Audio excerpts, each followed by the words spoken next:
She had hidden it for so long, locked it away behind silence and indifference, pretended it never shaped her. But the red light district was in her blood, and no matter how far Mama ran, it always found a way back to her.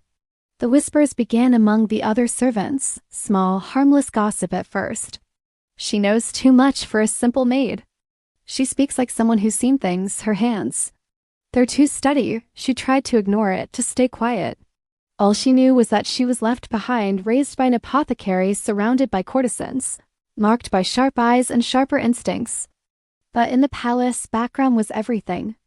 And if someone exposed her ties to the red light quarter, she wouldn't just lose her position, she could lose her life.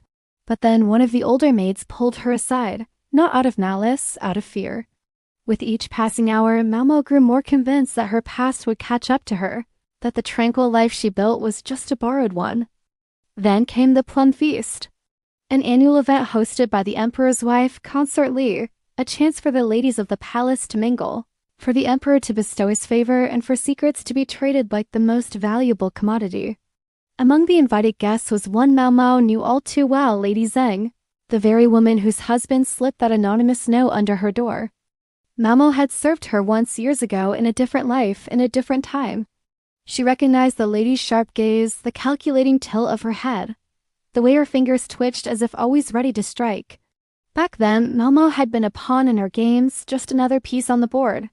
Now, with her own life carefully balanced on the edge, Malmo found herself face to face with her old captor. She bowed her head, hoping to be ignored. But Lady Zheng had other plans.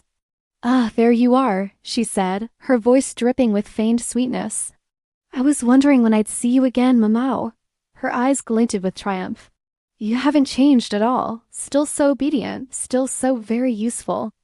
Before Mamao could respond, Lady Jing had moved closer, her lips now inches from her ear. "We meet again, little sparrow," she whispered, her voice dropping to a dangerous purr. "And just like before, you're trapped in a cage of your own making." She leaned back, her smile a predatory slash in the candlelight. "But don't worry, my dear Malmo, I'm here to help you." Help her? What did she mean? Before Malmo could question her further, Lady Zheng was gone, disappearing into the crowd as quickly as she'd appeared. Left alone with her unease, Malmo couldn't shake off the feeling that she was in grave danger. Those words echoed in her mind, trapped in a cage of your own making. She realized she'd been holding her breath and slowly let it out, trying to steady herself. Whatever Lady Yung was planning, Malmo knew she had to act fast. The truth was, she had nothing left to lose. Her past was catching up to her, and there was no running away from it this time. "Someone's been asking questions about you." "About where you're from," Mamao's breath caught.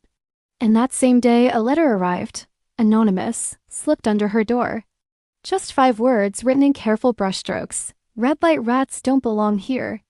It wasn't the insult that shook her. It was the knowledge.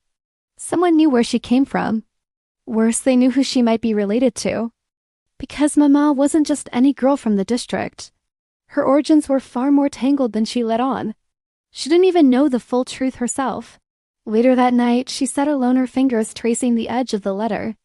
And for the first time in years, Malmo felt truly cornered, not by poison, not by illness, but by the truth she buried deep beneath her calm smile. In this place of silk and secrets, her greatest enemy wasn't Jinshi. It wasn't the consorts. It was who she used to be. The days that followed were a blur of anxiety. Thank you for watching. Please like and subscribe.